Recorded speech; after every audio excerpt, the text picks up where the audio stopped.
السلام عليكم ورحمة الله وبركاته.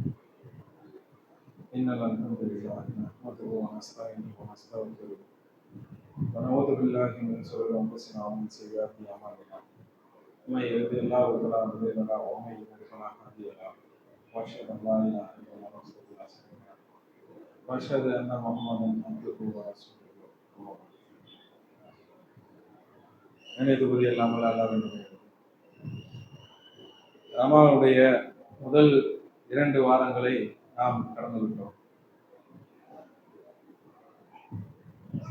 இது போன்ற அழகிய தருணங்களை இஸ்லாமிய மார்க்கம் காட்டி தந்த தொழுகை, வணக்க வழிபாடு, மார்க்க உபதேசங்கள் போன்ற நற்சிந்தனையில் ரமலான் அல்லா காலங்களிலும் என்ன செய்ய வேண்டும், இதனுடைய தொடர்ச்சியை நாம் என்ன செய்ய வேண்டும், பின்பற்றி வாழ்க்கையில் கடைபிடித்தோம் என்றால் இன்ஷா அல்லாஹ் இறைவன் பொருந்தக்கூடிய நன்மக்களாக நாம் இருப்போம் என்ற ஒரு நினைவுறுத்தலோடு நேற்றைய தினம் இந்த ஹுதைபியா உடன்படிக்கையினுடைய ஒப்பந்தத்தை பத்தி சொன்னோம். அதுல 4 விஷயங்களை சொன்னோம். நினைவிருக்கக்கூடிய சகோதரர்கள் சொல்லுங்க பார்ப்போம். 4 விஷயம் சொன்னோம். பாய் எப்பவுமே ரெடி ஆயிடுவாங்க, அதனால பாயை ஒரு விஷயத்த ஓரமா வச்ச வேண்டியது. வேற யாராவது கை உயர்த்துங்க. நேற்று 4 விஷயம் சொன்னோம் ஒப்பந்தம் சம்பந்தமாக. யார் சொல்றாங்க?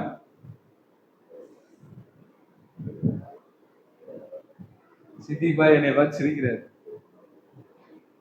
டெய்லி கேள்வியா கேக்குறீங்கன்னா சும்மா தெரிஞ்ச அளவுக்காவது சொல்லலாம்ல, அப்பதானே பயான்ல ஒரு ஆர்வம் இருக்கும். நான் டெய்லி தான் கேட்பாரு அப்படின்ட்டு. சொல்பா தம்பி.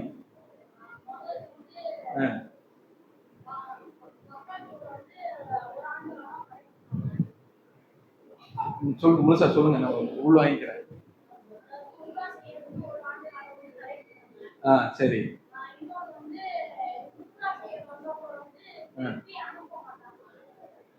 சரி.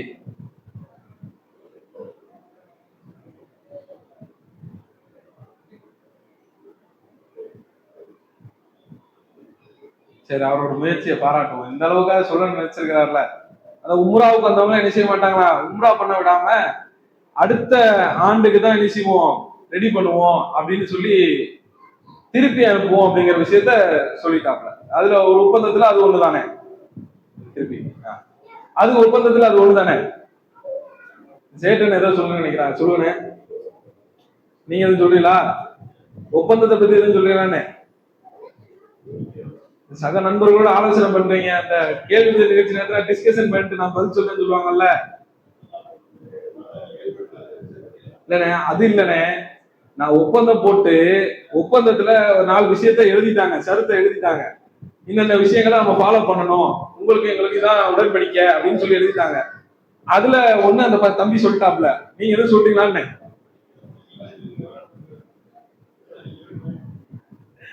சரி, அது இல்லைன்னு. அதாவது ஒப்பந்தம் எழுதுறதுக்கு முன்னாடி நடந்தது. ஒப்பந்தம் என்ன?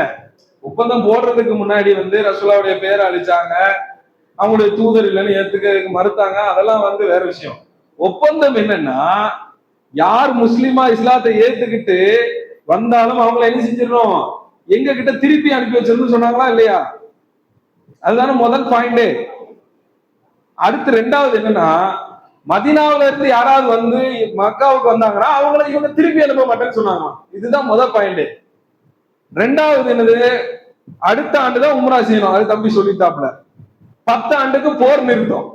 10 வருஷத்துக்கு நம்ம உங்களுக்கு எனக்கு சண்டையே கிடையாது, போர் நிறுத்தம். அந்த வில்லு, வாளு, ஆயுதங்கள் எல்லாம் என்ன செய்யணும், ஒவ்வொரு தரையும் வரும்போது உரையில் விட்டு தான் வர வேண்டும். போருக்காக தயாராக ஆயத்தமாக என்ன செய்யக்கூடாது, வரக்கூடாதுங்கிறது தான் என்ன செய்யப்பட்டிருக்கு, அந்த ஒப்பந்தமா இருக்கு. இந்த ஒப்பந்தம் நடந்துகிட்டு இருக்கும் போது ஒரு சம்பவம் நடக்கும். அதுக்காக தான் இந்த கேள்வி கேட்கிறேன். நான் இது ஏன் கேட்கிறேன்னா, இந்த ஒப்பந்தம் போட்டுட்டு இருக்கும் போது இந்த ஒப்பந்தத்தை எழுதுறது யாரு? யாருப்பா எழுதுற? அந்த ஒப்பந்தத்தை எழுதுறதுக்கு ஒருத்தர் வந்தாரு, சுகேல் சொல்லக்கூடிய ஒருத்தர் வந்தாரா? சுகேல் தானே வந்தாரு. உங்களுடைய காரியம் இலகுவாகி விட்டது, சுகேல் விட்டார் அப்படின்னு சொன்னாங்களா இல்ல ரசூலா? அப்ப அந்த சுகேல் ஒப்பந்தம் போடுறாரு. சுகேலுடைய மகன் அபூ ஜந்தல் என்ன செய்றாரு, வராரு. எப்படி வராரு? இஸ்லாத்தை ஏத்துக்கிட்டாரு. கை கால்கள் என்ன போட்டிருக்கு? செயின் போட்டிருக்கு, கட்டப்பட்டிருக்கிறார். தத்தி தத்தி மிகுந்த காயங்களோடு அவர் இஸ்லாத்தை ஏத்துக்கிட்டா என்ன பண்ணான்னு தெரியுங்களா? இணைப்பாளர்கள்லாம் நம்ம படிச்சிருப்போமே, விழாவில் அவங்க எல்லாம் கடுமையா துன்புறுத்துறாங்க, வெயில போட்டு துன்புறுத்துனாங்க, சுடு மணல்ல போட்டு துன்புறுத்துனாங்க, கடுமையான பாறையை கொண்டு உடல வச்சாங்க. மக்களை எதிரிகள் இருக்கக்கூடிய அந்த குழந்தைகள் பிலால விளையாட்டு பொருளா கொடுத்தாங்கன்னா நம்ம படிச்சிருக்கோம். இந்த அளவுக்கு இஸ்லாத்தை ஏத்துக்கிட்டாங்கன்னா கடுமையான நெருக்கடி இருக்கும். அதே மாதிரிதான் அபூஜந்தலுக்கும் கடுமையான காயங்களோடு என்ன செய்யப்பட்டிருக்கு? கை கால எல்லாம் விலங்கிடப்பட்டு தத்தி தத்தி வராரு. வந்து நான் இஸ்லாத்தை ஏத்துக்கிட்டேங்கிற விஷயத்த ரசூல்லாட்ட சொல்றாங்க. ரசூல்லா கோரிக்கை வைக்கிறாங்க, இன்னும் நம்ம ஒப்பந்தம் எழுதிக்கு இன்னும் கையெழுத்து போட முடியலையே, இந்த ஒருத்தரை மட்டும் நான் என்ன செஞ்சுக்கிறேன், மதீனாவுல சேர்த்துக்கிறேன் அப்படிங்கிறாங்க. சுகைல் என்ன சொல்றாருன்னா, இவர்ல இருந்து ஸ்டார்டே பண்றேன். சுகைல் என்ன சொல்றாருன்னா, அதெல்லாம் கிடையவே கிடையாது, இவர்ல இருந்து தான் ஒப்பந்தம் ஆரம்பம்ட்டார். அவர் அபூஜந்தல் சொல்றாரு, ஓ முஸ்லீம்களே என்று சொல்லி அவர் தன்னுடைய நிலைமையை பாருங்க, என் நிலைமையை பாருங்க, நான் என்ன மாதிரி ஒரு நெருக்கடியில வந்திருக்கிறேன், என்னை இப்படி நீங்க இணை வைப்பாளர்கிட்ட எதிரிகள்கிட்ட இப்படி விட்டுட்டு போறீங்களே நியாயமா அப்படின்னு நம்ம எப்படி கேள்வி கேட்போமோ அதே மாதிரி என்ன செஞ்சாரு அபூஜந்தல், என்ன செஞ்சாரு, கேள்வி கேட்கிறார். முஸ்லிம்களை பார்த்து கேள்வி கேட்கிறார். கேள்வி கேட்டுட்டு ரசூல்லா அதுக்கு பதில் சொல்றாங்க, அபூஜந்தல் அவர்களே, நன்மையை நாடி பொறுத்து கொள்ளுங்கள், நன்மைக்காக நன்மையை நாடி இறைவன் தரக்கூடிய கூலியை நாடி கொஞ்சம் செய்யுங்க, சபூர் செய்யுங்க, பொறுத்து கொள்ளுங்கள். அல்லாஹ் தஆலா உமக்கும் உம்முடன் உள்ள பலவீனர்களுக்கும் பலவீனமான மக்களுக்கும் மகிழ்ச்சியையும் சந்தோஷமான பாதுகாப்பான இடத்தையும் இன்ஷா அல்லாஹ் அல்லாஹ் தருவான். நாம் இந்த எதிரிகளிடத்தில் குறைஷிகளிடத்தில் நாம் ஒப்பந்தம் செய்துள்ளோம், அந்த ஒப்பந்தத்தை நம்ம மீறக்கூடாது, அதனால நீங்க என்ன செய்யுங்க, நன்மையை நாடி பொறுத்து கொள்ளுங்கள் என்று சொல்லி ரசூல்லா என்ன செய்றாங்க, அபூஜந்தலுக்கு அறிவுரை சொல்றாங்க. நாமளும் இந்த மாதிரி ஒரு சிச்சுவேஷன்ல இருந்தோம்னா நமக்கு யாராவது அறிவுரை சொன்னாங்கன்னா நாம என்ன செய்வோம், நமக்கு ஒரு கோபம் வரும். இன்னும் ஒரு சூழ்நிலையில நாம வந்திருக்கிறோம், நம்ம நேரா தெளிவான ஒரு விஷயத்தோட வந்திருக்கிறோம், நம்மளை இந்த மாதிரி அவாய்ட் பண்றாங்களே, இவங்களை நம்பி வந்தா இவங்களை நம்ம நினைச்சாங்க கைவிட்டுட்டாங்களே அப்படின்னு சொல்லி என்ன செய்வாங்க, வேதனைப்படுவாங்க, வருத்தப்படுவாங்க. எல்லோருக்கும் இருக்கக்கூடிய விஷயம் தான். ஆனால் நாம எதுல இருக்கிறோங்கிறது நம்ம புரிஞ்சுக்கணும். நம்ம தெளிவான சத்தியத்துல ஹக்குல இருந்தோம்னா நாம் மனம் தளரக்கூடாது.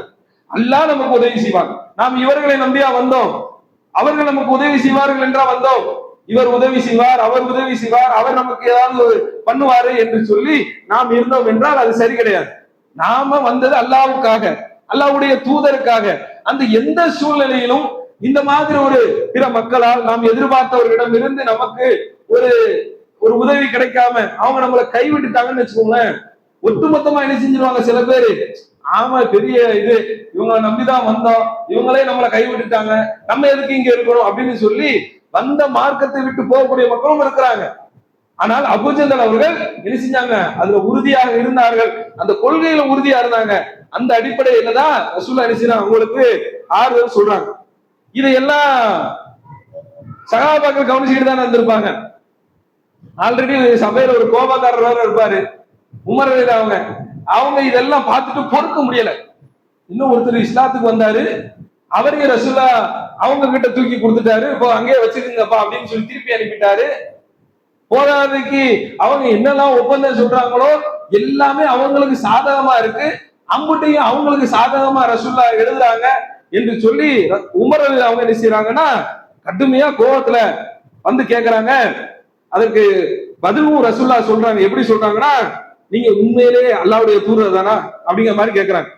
நீங்க அல்லாஹ்வுடைய தூதர் தானா, அவனுக்கு நீங்க எந்த மாதிரி இந்த மாதிரி எதிரிகளுக்கு நீங்க வாக்கு கொடுக்குறீங்களே, நாம சத்தியத்துல இருக்கிறோம், நம்ம சத்தியத்துல தானே இருக்கிறோம், நாம எதிரிகள் வந்து அசத்தியத்துல இருக்கிறாங்க, இப்படி எல்லாம் ரசூலாட்ட உமரிலும் கேள்வி கேட்கிறாங்க. நாம சத்தியத்துல இருக்கிறோம், அவங்க அசத்தியத்துல இருக்காங்க, நீங்க அல்லாஹ்வுடைய தூதர் தானா என்ற கேள்வி எல்லாம் கடுமையான முறையில கேட்கக்கூடிய இடத்துல என்ன செய்யறாங்க, அதுக்கு அடுத்து ரசூல்லா பதில் சொல்றாங்க, ஆம் நான் அல்லாஹ்வுடைய தூதர் தான், அல்லாஹ் எனக்கு உதவக்கூடியவான் இருக்கான், அல்லாஹ்வுக்கு நான் எதுவுமே மாறு செய்ய மாட்டேன். அப்படின்னா என்ன அர்த்தம், இந்த ஒப்பந்தத்தினுடைய எல்லா சாராம்சமே எப்படி நடக்குது, அல்லாஹ்வுடைய வழிகாட்டுதல் அடிப்படையில் நடக்குது. அல்லாஹ்வுடைய தூதர் சுயமா செய்யல, அல்லாஹ்வுடைய தூதர் என்ன சொன்னாங்களோ அதே தான் என்ன செய்யறாங்க, அந்த அல்லாஹ் சொன்னதை தான் அல்லாஹ்வுடைய தூதர் செய்யறாங்க. திரும்பவும் உமர் இல்லாம அல்லாஹ்வுடைய தூதர்கிட்ட கேட்கறாங்க, என்ன கேட்கறாங்க, நீங்க எங்களை வந்து உம்ரா செய்வதற்கு தான் கூப்பிட்டு வந்தீங்க, உம்ரா செய்யறதுக்கு தானே கூப்பிட்டு வந்தீங்க, இப்ப திரும்பி போக சொல்றீங்களே, இது என்ன நியாயம் அப்படிங்கிற மாதிரி கேள்வி வைக்கிறாங்க. உடனே அல்லாஹ்வுடைய தூதர் சொல்றாங்க, நான் இந்த ஆண்டே உம்ரா செய்வோம் தான் சொன்னேன். இல்ல இல்ல, உம்ரா செய்வோம் வாங்கன்னு தான் சொன்னேன். அதனால மீண்டும் அதிருப்தியோடு என்ன செய்யறாங்க, உமர் அவங்க இதே கேள்விய அபூபக்கர் அவங்கள்ட்ட கேட்கிறாங்க.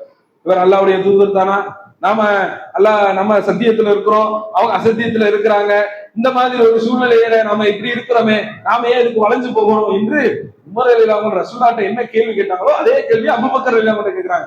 அபூபக்கர் அவர் அல்லாஹ்வுடைய தூதர் தான், அவர் அல்லாஹ்வுக்கு மாறு செய்ய மாட்டார், அல்லாஹ் அவருக்கு உதவக்கூடியவனாக இருக்கிறான் என்கிற விஷயத்த அபூபக்கர் அவங்க என்ன செய்றாங்க, உமர் அவர்களுக்கு மீண்டும் வலியுறுத்தி சொன்ன உடனே உமர் கொஞ்சம் அப்படியே காமா வராங்க, டவுன் ஆகுறாங்க. டவுன் ஆகி பல வணக்க வழிபாடுகளை இந்த சமயத்துல அல்லாஹ்வுடைய தூதரை எதிர்த்து பேசுனதுக்காக பல வணக்க வழிபாடுகளை, நன்மையான விஷயங்களை உமர் என்ன செஞ்சாங்க, அதிகம் ஈடுபட்டதாக ஹதீஸ்கள்ல நாம பார்க்க முடியுது. இது முடிஞ்சதுக்கு பிறகு அல்லாஹ் ஒரு வசனத்தையும் நிலைக்கு அருள் புரிகிறான். இந்த உதைபியா உடன்படிக்கை சம்பந்தமாக வருது. 48வது அத்தியாயத்துல 1வது வசனம், நபியே, உதைபியா சமாதான உடன்படிக்கையின் மூலமாக நிச்சயமாக உமக்கு நாம் மிக தெளிவான ஒரு வெற்றியை தந்தோங்க. இந்த வெற்றி என்பது மிக தெளிவானது. அந்த அடிப்படையில இந்த வசனத்தையும் நினைச்சான் அல்லாஹ் இறக்கி அருள் புரிந்தான் என்ற செய்தியையும் நாம பார்க்கிறோம். இதே நேரத்துல இந்த ஹிஜ்ரத் பண்ணி வரக்கூடிய விஷயத்துல பெண்களுக்கு மட்டும் அல்லாஹ் ஒரு மாற்று விஷயத்தை ஏற்படுத்திட்டான். பெண்களுக்கு மட்டும் அல்லாஹ் என்ன சொல்றான்னா, அல் முன் தஹினா என்று சொல்லக்கூடிய அத்தியாயத்துல வரக்கூடிய வசனத்தை பாருங்க. இறை நம்பிக்கையாளர்களே, இறை நம்பிக்கை கொண்ட பெண்கள் ஹிஜ்ரத் செய்து உங்களிடம் வந்தால் அவர்களை பரிசோதிங்கள், அவர்களின் இறை நம்பிக்கையை அல்லாஹ்வே மிக அறிந்தவன். அப்பெண்களை இறை நம்பிக்கை கொண்டவர்கள் என்று நீங்கள் அறிந்தால் அவர்களை இறை மறுப்பாளரிடம் திருப்பி அனுப்பி விடாதீர்கள் அப்படின்ட்டாங்க.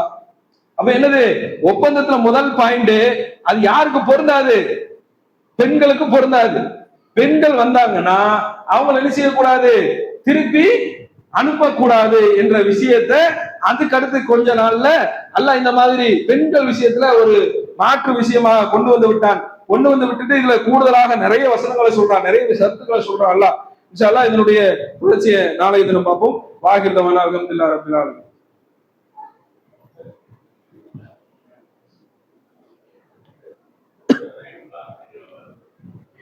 அது எடுங்க எடுங்க எடுங்க.